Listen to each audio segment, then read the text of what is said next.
Evans. And I'm Chris. Thanks for listening to Georgia Living. So excited to be back in front of the mic this morning, Celine. It's been a long week, it feels like, full of events. And a surprise day that I completely forgot that the kids are not in school today. So, I know. This last week, we just got a great opportunity to go out Roswell City Hall this past weekend because we've got a big holiday coming up, Veterans Day. Yes, actually, the mayor, Kurt Wilson, is a veteran himself. And so this is for a fundraiser for the Children of the American Revolution, and it's the Martha Stewart Bullock chapter.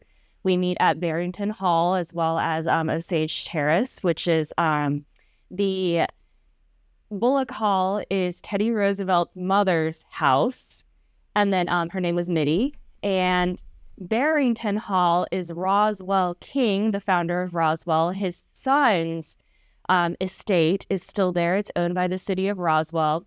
And then across the street is the city hall.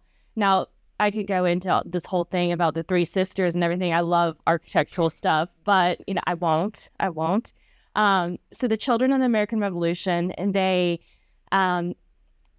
you can sponsor a flag for Veterans Day. And remember, Veterans Day is not for people who are dead. It could be just any veteran. It's not Memorial Day. Anyone who has served, past, present, living, or dead. Yes. So it's all inclusive. It is not Memorial Day. Let's keep that in mind. And then we raised money for 44 flags for 44 veterans, and we have them in this beautiful arch. There's a rotunda in front of Roswell City Hall. So we spent Sunday afternoon after church erecting these tea stake 2x4. They're flags. Yeah, they're pretty. We had to stake all the flags into the ground. We put markers on them. The kids did a lot of this work, which was great. It's just another service project, but it got the kids out and in the community to not on their games. Make it a little bit prettier. And we have Veterans Day, so we're a week away. Veterans Day is next Monday, the 11th. Celine, what's going on Monday for veterans? Because you're going to be able to find us in the community on Veterans Day. Yeah, we're going to be at Marietta Square, and we will be on the Fielding Lewis chapter Daughters of the American Revolution float, and it's basically our trailer. A lot of our members are a little bit older, so they have knee issues or hip issues, or just don't want to walk because it's really long. So they're going to be riding in that trailer behind us, and I think I'm going to be walking. You'll probably be walking too. So most likely. Yeah. It's so fun. It's not as big as 4th of July, I think, just because people know 4th of July really well. They don't know as much of the Veterans Day parade that we do. It's changed sponsors maybe 2 or 3 times in the past 5 years, I want to say. That's my impression. So I think the publicity is a little bit less than 4th of July parade. Makes sense. Yeah. Well, hopefully we'll get to see you out there. That's going to be Monday morning, and it'll be right in Marietta Square. So if you're available, come on out and celebrate Veterans Day with us. Yeah. Switching gears a bit. Want to talk about what's happening around Georgia. So today is election day, folks. If you haven't already, go vote. Make your voice count. Cobb County is saying that we've had a record turnout of early voters. So they're anticipating the polls to be pretty light today. Make your vote count today. All right. So with the vote, we've had this big thing in Cobb County. There is an absentee ballot extension. Yes. So there's some big news on the voting front here. What's going on with the absentee ballots, Celine? All right. So a lot of people request absentee ballots, whether they're temporarily living out of state, they have things to do. It doesn't really matter. you'll get an absentee ballot mailed to you. Now, we've had lawsuits with, voting and stuff like that with ballots, and that's besides the point. The point is that the people who requested these ballots didn't get them in time. And my friend is one of those people. And luckily she's here, so she can do it in person. She can even submit it in person, the ballot itself, because our mail has been a little bit wonky lately. Oh, yeah. I'm not so sure. But what happened is that to rectify this, they have sent overnight packages to them.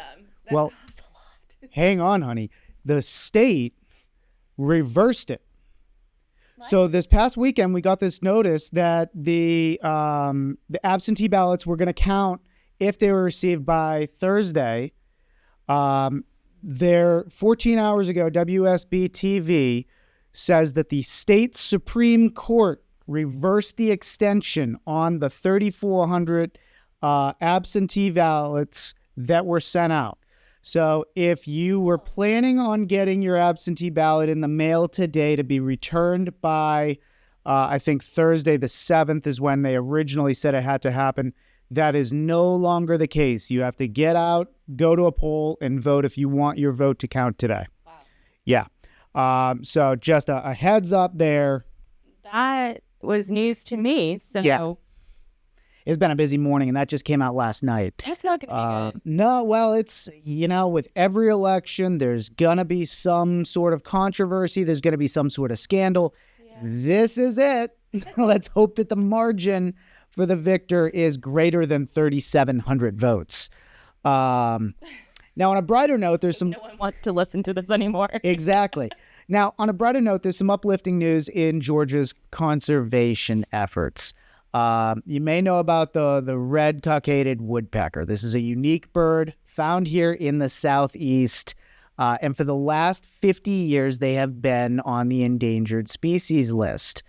But they've made such an incredible comeback that in the most recent newsletter from the Georgia Department of Natural Resources, they said that they have been downlisted from endangered to threatened. I got a chance to read the article. Back in the 70s, there were less than 1,500 of these birds in existence. Now in the Southeast, there's over 7,800. That's amazing. Right? They're the ones that scare the poop out of me whenever they do it on the chimney, the metal part of that chimney. Try to create a hole in that. Oh my gosh, it's like a big rattling drum and scares the dickens out of me, and the dog goes crazy. And the best part about this is that from Fort Stewart to private lands in Southwest Georgia, people have come together to restore these ecosystems for woodpeckers. So it's been a massive restoration project for habitat creation. And, I absolutely love this. I was listening to an episode of Rogan the other day where they were saying now we have more trees in the world than we did 100 years ago. I don't know if anybody realizes that. Just the deforestation efforts, the habitat rebuilding. I just love that they're just in different places. Yep. All right. They make me sniffle too. Yeah. So also on this Georgia DNR front is they're reminding us that if you've had a problem with bats, now is the season to bat-proof your house. There's breeding seasons where you can't move them, and if you wait too long, it'll get too cold and they'll never leave. So we'll have a link in the show notes where you can go and learn how to bat-proof your house if that's a problem that you think you might be having in your attic. Yeah, except one thing. They carry rabies. That's a very real risk to humans. And, having a degree in veterinary medicine, I really do caution you. If they're not there, bat-proofing is fine. But if they are there, please call a professional because, me included, we have rabies vaccines. So if we are bitten, we're a lot less likely to die than you are. So please be careful. Absolutely. And speaking of animals, the Longhorns I'm not talking about actual steel. I'm not talking about the actual steer. I'm talking about our local football team at Kell High School. Yeah. The Kell Longhorn Marching Band recently dominated at a competition called the Conquest of Champions. What kind of a name is that for like The next competition? Marvel That movie. is huge. The Conquest of Champions. Conquest of Champions. I've honestly never heard of it, but it sounds ridiculously impressive. I never grew up in the band world, but I didn't either. they won the title of Grand Champion Really? and several other awards. Congratulations. So big congrats to our local Kell Longhorns. Kell High School is one of the newer high schools in Cobb County, being created when we were in school. Newer. Yes. Yes. It's all relative compared to, you got high schools that are bound Been here for 80, a while. 90 years. Yeah. So Kell High School is in northwest or northeast Cobb County. It's right off of Jamerson. So great area, kind of splits the Lassiter district and the North Cobb district when that was created. So That's actually fantastic what it school. was created for. The North Cobb district and the Lassiter district, they were just bursting at their seams. So they needed another high school right there in that corner just to relieve some pressure off them. Absolutely. A little bit more in local news. The city of Roswell has been on a mission to create its own full-time fire department. And Roswell is making strides towards establishing this. They've added around 60 new firefighters this year. And they are now testing new fire helmets with thermal imaging. This is all part of their 5-year strategic plan to create a strong, cohesive team. That's all good news. It really is. Yeah. A stable full-time fire department is a huge asset for any city. Yes. And Roswell is definitely setting a high standard here. Good. All right, everyone. So as we move into the cooler months, we've got a couple of things we're going to talk about today on today's show. We want to dive into some of the maintenance that you need to be aware of. But then it is Tuesday, November 5th. It's the first of the new month. So that means we're going to go through and spend a little bit of time talking about our real estate statistics a little later in the show. So make sure you stay tuned and you don't want to miss that. So as we move into the cooler months, it's time to start thinking about some key home maintenance tasks. If you haven't already tackled these, now's the time to catch up. And staying on top of these makes a huge difference, both in keeping your home, one, cozy, and avoiding little pests coming in this winter. This year is a little bit different, though. You were telling me that La Nina is here. So Glenn Burns was predicting. Was it Glenn Burns? Yeah, so Glenn Burns, former chief meteorologist for WSB-TV, if you follow him on social media, he is still at it, even though he's retired, keeping up with the trends. He loves weather. Yeah. So the other day he posted an article that describes the prediction for this winter in Georgia. Too long didn't read. It's going to be warmer than average, drier than average in this part of the country. So probably no snow. Probably. We'll see. So as we're getting into the colder months, we always have this seasonal maintenance items that we have to do around our home. Some of it is for comfort and efficiency. Some of it is to make sure that we're not letting pests come in and destroy our house as things start to cool down. So let's start with the basics. Let's talk about your heating system. Celine, what do we normally do with our heating system every 3 months? It's not crazy. I don't touch the thermostat. I'm a neutral party in all of this, so I don't. No. Nothing? Nothing. Okay. I don't touch it. I don't get into that. No. So, well, that actually brings up a very good point. So in our household, the thermostat is not a point of contention. No. And that's all thanks to Ecobee and smart thermostats nowadays. So we just program it. It sets heat to 68 and cool to 72. And, every once in a while in really rough days, we'll have to make a couple of adjustments. But other than that, it just goes right back to it. I mean, are you particularly asking me what to do every 3 months for the heater? Yes, we're talking about seasonal maintenance. And you and I, yes. So you go through, you change your filter, right? That was a given. No, okay, it's not a given. I'm sorry. It's not a given. And I'll tell you it's not a given because we just moved out some tenants yesterday, and I looked at the HVAC filter in there, and even though we provided them with new filters, they hadn't touched it. Oh. So, yeah. Glad I didn't see that. Now is the time to get your heating and air conditioning tuned up, okay? Change your filter frequently, but in the early to mid-fall, before the temperatures start dropping, you want to get your HVAC company out there to give it a tune-up. They're going to vacuum out your coils, make sure everything's nice and clean, make sure everything's operating, that you don't have any corrosion in your furnace, that it's burning cleanly, and you don't have any risks for carbon monoxide or any residue collecting inside the machine. By doing this, it's going to prolong the life of your HVAC system, which is imperative nowadays. You can, just by taking care of stuff, you can extend the life of your systems dramatically. Let's see. So, well, with the weather getting colder and drier, there are also other places too that you really need to look, because if people don't know that you need to change the filter out every 3 months, there are coils behind your refrigerator, if you didn't know that. And then also the big one is the lint. Out the dryer lint traps. Wow. Cleaning out the vents where airflow is moving. That's where you want to clean things. And speaking of warmth, while we're talking about your furnace, make sure to seal up your windows and doors.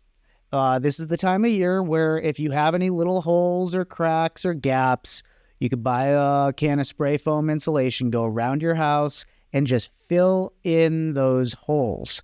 If you've got some gaps in your door, maybe time to replace the weather stripping, which is a real simple task. It can take you about 5 minutes to do and a max of $15 or $20 for a kit of weather stripping.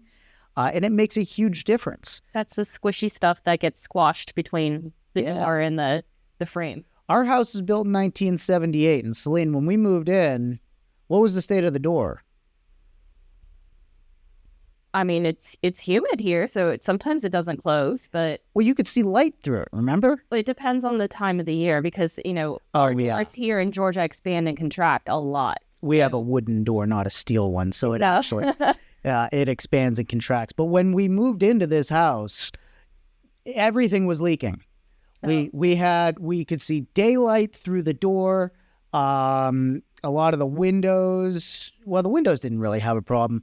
But the downstairs, we had gaps, we had cracks. We went through the whole house, sealed it up, replaced the weather stripping, and it improved the warmth of that house. The word you're trying to think of is draft. Drafty. That's a good word. The wind is seeping through.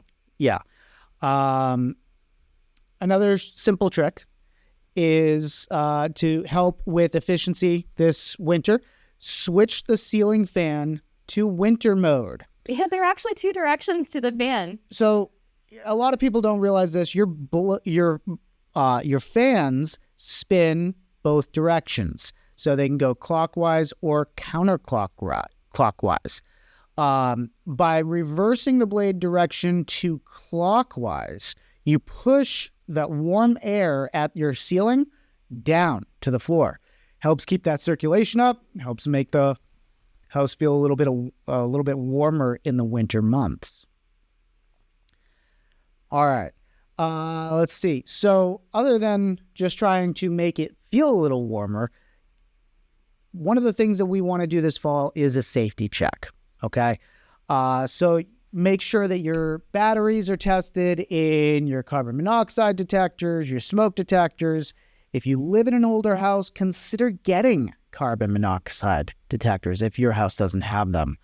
And a lot of these devices, they have an expiration date. You're supposed to replace them every 10 years. So if you've been in your house for 10 years, it might be time to just go ahead, spend a few bucks and replace those smoke detectors. Nowadays, they have the combined ones that are both smoke and carbon monoxide.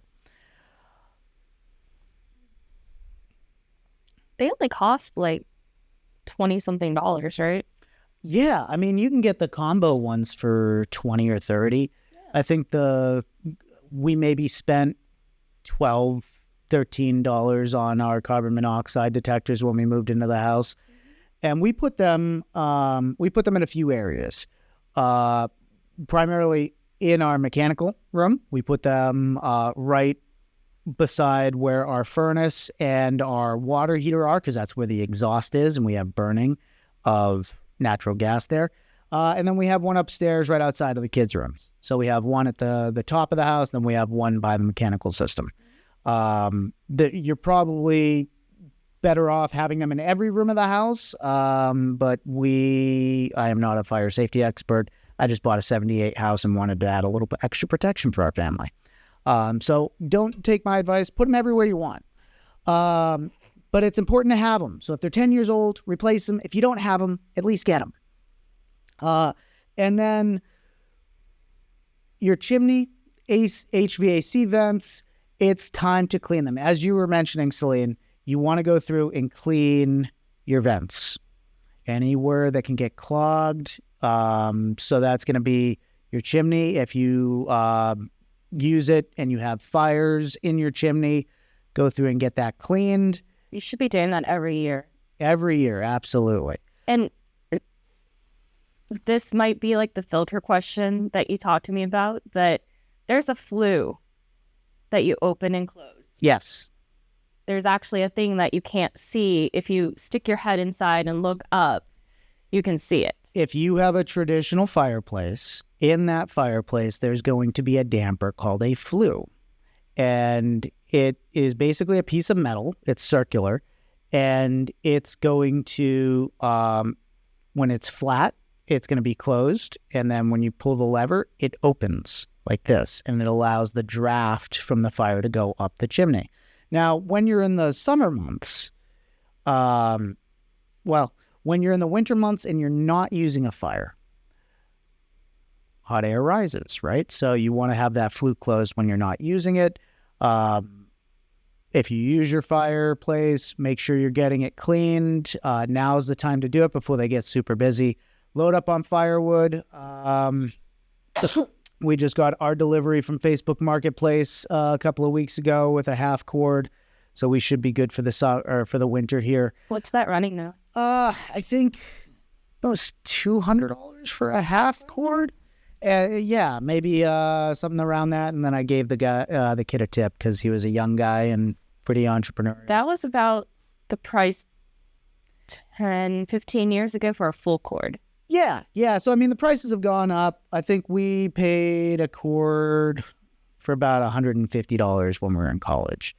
And now it's about $250 after tips. So, sounds about right. Yeah, it's not bad. And that's delivered and stacked. And when we were in college, I was picking it up and stacking it myself. So make sure that you're taking care of these systems. You take care of them, they'll take care of you. While we're at it, the leaves are still falling. It's not time yet, but as soon as they're done, get those gutters cleaned. If you don't have gutter guards, or maybe you have the gutter guards that are mesh and all those pine needles are getting stuck in there right now, go ahead and get your schedule, get on the schedule with your maintenance crews so that you will have clean gutters. We do still have some more storms coming in. There's going to be more leaf fall, but you want to make sure that those gutters stay clean, because when gutters clog, water actually overflows and pools at the base of your house. That is how most water enters, in my experience. That is your number one damaging thing, is water. Yeah, gutters will get water in your house if they get clogged. That's costly or something that you can just clean right away. Yep. And then, the last thing here is for outdoor maintenance. These winter storms can really impact trees and shrubs. So make sure that everything is in good shape. You don't have any dead limbs, that if we get a storm and a freeze, they might get heavy and crack. And for all of your outdoor tool care, now's the time. Drain them of fuel, run them through if they're carbureted. Make sure you're using stabilizer for the winter. Oil everything up and bring it inside so it's not going to rust. Let's see. So sometimes being a homeowner is great because we get all this appreciation and we get to ride this wave of equity that's helping us all move towards retirement. But it does come with some work. So this is your seasonal fall maintenance. If you go to selectrealty.com in the show notes to this episode, we'll make sure that we post a link to our seasonal maintenance checklist. I think we have that as part of the From the Ground Up resources. Here you go. And that's our book, From the Ground Up, How Two Millennial High School Sweethearts Created a Multi-million-dollar Real Estate Investment Portfolio from Scratch. And you can too. It's on Amazon and Audible. All right. So before we wrap up, let's dive into another important aspect of home maintenance for the winter. Nope, already covered that one. Whoop. Okay. So It's election day. We're all happy it's going to be over. it's election day. And we just have to create some last-minute childcare. Tired of all this. Oh, yeah. Yeah, we have to create some last-minute childcare so that we wouldn't have kids screaming in the background while we're recording this today. It's been fun. Oh, yeah. Yeah, I'm sure the listeners will love that. All right. So I want to turn our attention to the real estate market. We've got preliminary numbers in, and they give us a good sense of where things are going. Before you think, this doesn't apply to me or anything like that. No, if you live in the area, you do want to make sure that you know what's going on. Absolutely. Well, a few things really stand out this month. First, we're seeing some stability in pricing. The median sales price went up slightly. It was just a fraction of a percent. It went up by 0.08%, and the average by 2.3. Now, these aren't big jumps, but they suggest that prices are starting to hold steady despite shifts in other areas of the market. You see that? No. No. All right. My glasses are not here, and I can't see little tiny letters that you're trying to show me. Oh, my goodness. Do you want me to read it? Can you follow along with that a little bigger? Not really. Okay, so Everything's blurry. all right. Astigmatism. Celine, as far as stability in pricing, what are you seeing with some of your listings recently? Well, a lot of the resales are pricing downwards, and they're being aggressive about it. I have a little bit of a skewed market share, though, because I do work with a lot of investors. So they are in a different mindset. They have to flip them. They have to keep going. They have to go on to the next project. They can't stall. So they're being very aggressive.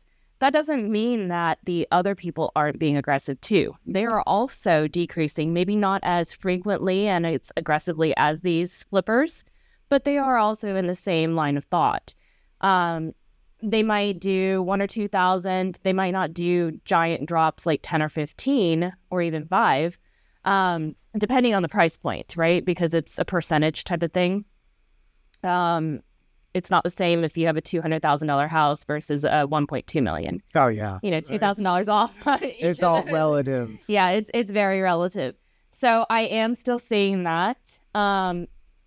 However, the ones that are really nice and done really well are still moving. The ones that need a lot of work because the prices are so unaffordable for a lot of people right now in the U.S. in general. They need to finance in everything. They don't have that extra cash to redo that kitchen that owner didn't have the money to repair either. Yeah. Right? You're in the same situation. So a lot of the ones that are flying off the shelves are move-in ready turnkey. Not only that, but they're homes that are less common. So or they're going to have features that are less common. So the ones that we're seeing that are really moving, maybe it has a perfect, large, level lot. And most of the homes that are on the market do not. That's right? what you mean by uncommon. So- I thought you were talking about like urinals inside the No, home. no, it's just That's less. not common No, for our market, you know? we as far as valuation goes, you always want uniformity, or Yes. not uniformity, but conformity. Homes that conform to the standards of the community and the neighborhood are going to be worth more. They're going to appreciate faster. But when it comes to two side-by-side homes in competing markets, if you have one that is a complete flat lot in a neighborhood full of rolling hills, that has a chance to sell faster than the competition. If you have a fully remodeled home in a neighborhood, a desirable neighborhood that is all older, unrenovated, that might bring a premium. Sure. Stripper pole, not. Hot tub in the garage, definitely not. But when you're talking about They exist.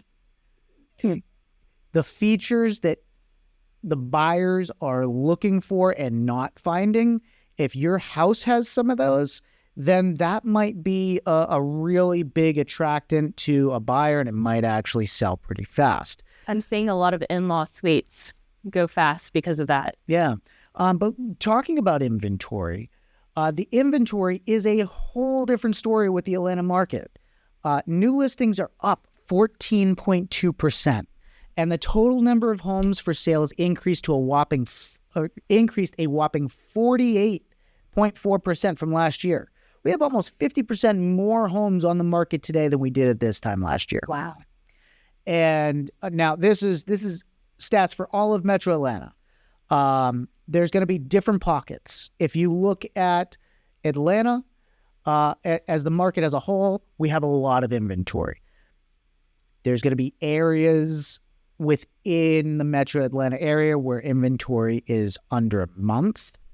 And there's going to be areas of the Metro Atlanta where inventory is over 6 months.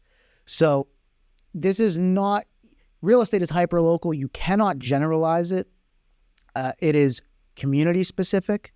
It is county specific. It is school district specific. Sometimes it is street specific. But with the inventory levels this high, as a generalization, we could be entering into a buyer's market. This is happening as demand is showing signs of slowing down. Pending sales dropped by 22%, and closed sales are down by 4.5%, 4.4. Buyers have more options, and we're seeing a bit of softening in demand with fewer showings per listing. The showings per listing are down 12.5%, and homes are taking longer to sell. The median days on market jumped from 15 days last year to 26 days this October. A common thing that I've heard amongst a lot of people is that they want this election to be over with before they consider anything in real estate. A lot of the people think that who sits on the presidency or who is president is going to affect the market a little bit, but also at the same time, I'm not a scholar. But it seems like there are a lot more people in real estate than just one person as well. So. Yeah, the presidency doesn't really impact the local real estate market. It does impact consumer confidence. Of course. And I think that's the big thing. I think that's what's showing through consumer confidence. Yeah, as far as the real estate market, your local regulations, your local representatives, they are the people that impact real estate the most. Exactly. And there's actually some real estate legislation on the ballot this year. So make sure before you go to the polls, while we're on this, research the MSPLOST, research the statewide homestead exemption restrictions that they're proposing, and go to the polls informed. But back to our market as a whole. Because tomorrow we're going to wake up and this is going to be done, and we might see that some buyers and sellers are ready to come back into the market. Maybe. But we are still in a high interest rate environment. Last month we had a dip when the Fed reduced rates, and that was in line with market sentiment. We got one of our clients actually got in touch with our lender. She was able to refinance at 5.9 something, saving a couple of $100 a month, which is awesome. But with all of this turmoil and the markets and the conflicting data that has come out from Wall Street over the last month, we're talking last month we got 212,000 new jobs in the jobs report. They were expecting 100,000. This month we got 12,000. And then at the same time we got consumer confidence levels high. We got CPI inflation numbers going up higher than expected. So there's all sorts of conflicting data coming through. That is a huge gap between 200 plus down to 12. Yeah. How do you explain that? Well, they're explaining it from Boeing and they're explaining it from the hurricane with people being out of work. I don't know that 200,000 people have lost jobs. That the entire United States only created 12,000 jobs outside of the Southeast, and Boeing letting go of 17,000. But that's not me. I'm not in charge of things, thank God. That doesn't seem like correct math, but okay. No, it doesn't. I'm not skeptical of the data coming out of Wall Street at all, or the government at all, never. But for anybody considering to sell, that if you're considering selling this fall, this winter, the key takeaway here is that it might be wise to prepare for a longer market time. Buyers are taking their time with decisions.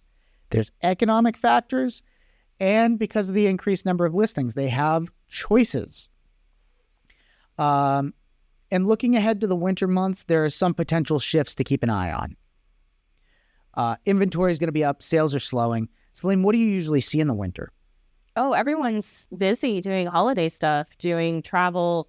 They always want to put this off until after the holiday season, maybe the new year. So that sentiment usually starts around now. Yeah, we're in November already. So now, specifically the middle of November, because then you have about a week or so, depending on the year, Thanksgiving. Then they think, okay, I need to switch gears into the holiday season. So that's really what I see. And with this shift, inventory is up, sales are slowing, buyers are likely to going to have more negotiating power. Mm-hmm.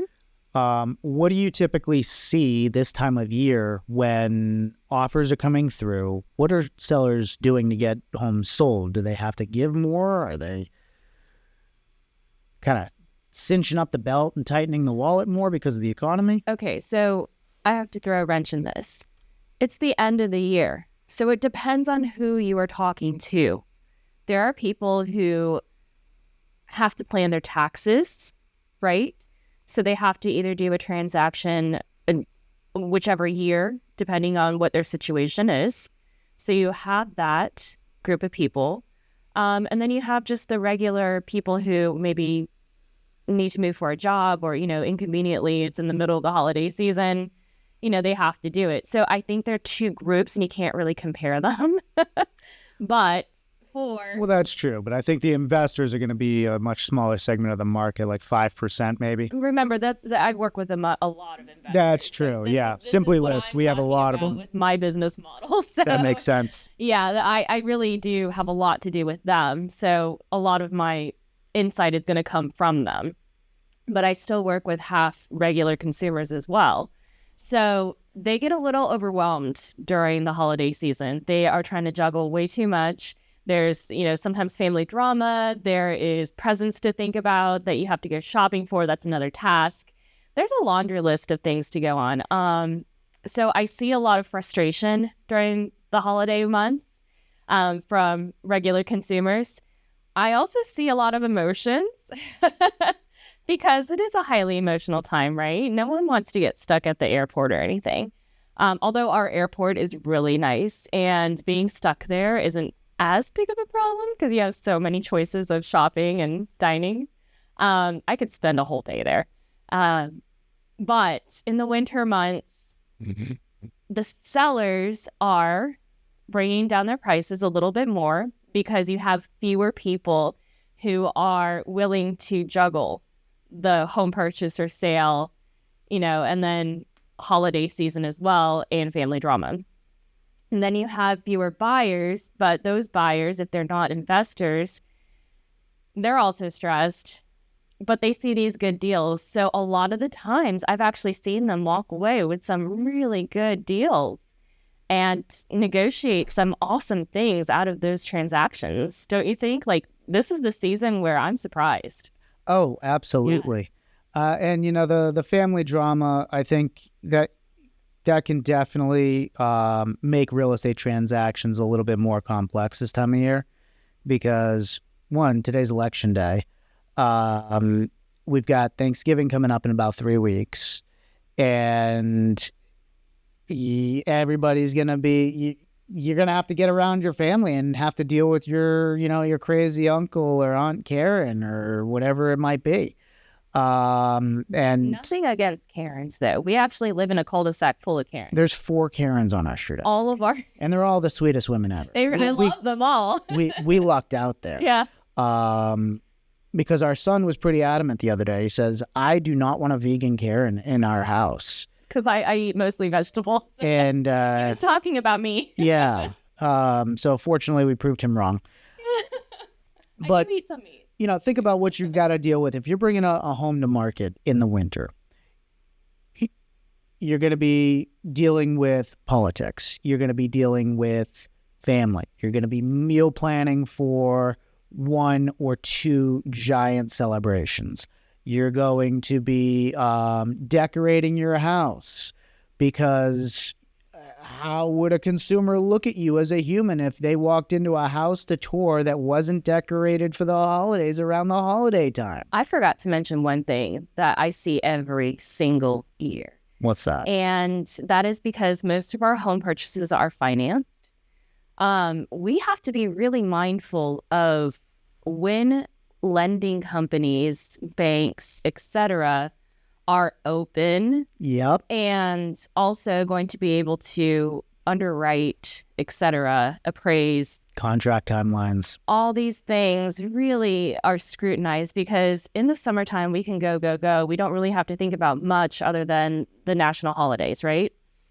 But during Thanksgiving and Christmas, because they're so close together, and we have a lot of other religions as well that have a lot of stuff going on in December, the work schedule for the lenders is different. And you have to make sure that when you write that contract, it actually follows a doable schedule. Yeah. You can't just say 5 days and the day before Christmas and then you're dealing something. And you're going to be dealing with your counterparty's schedule as well during the contract period. So if you're a seller and your buyer is requesting a 10-day due diligence period, it might be a little bit longer than what we would have taken in the summer. Now, it sounds so negative, but it's completely doable. You just have to have the right person. Yeah, you just have to understand the timelines. You really do, and you have to make sure that they're on top of it. And like I said before, you can find some of the best deals during the wintertime because they're overlooked. People are busy. They're on the shelves. And, we've basically restocked our shelves with the how much percent inventory? Right? 48.4% more inventory this year than last. So our store is repacked, ready for the winter. Homes are sitting there longer so buyers can go and place an offer and get a good deal on a house today. Yeah. Sellers are giving more concessions because the properties are sitting longer. Some of our best investments have been through the winter months. You make money when you buy, not when you sell. That's key to real estate 101. So if you're able to buy today, you can get a better deal. You can negotiate more concessions because there's competition. And then there's the general statistics, which say January is going to be the lowest price of the year for home closings. And so if you're a seller, you need to make your plans accordingly.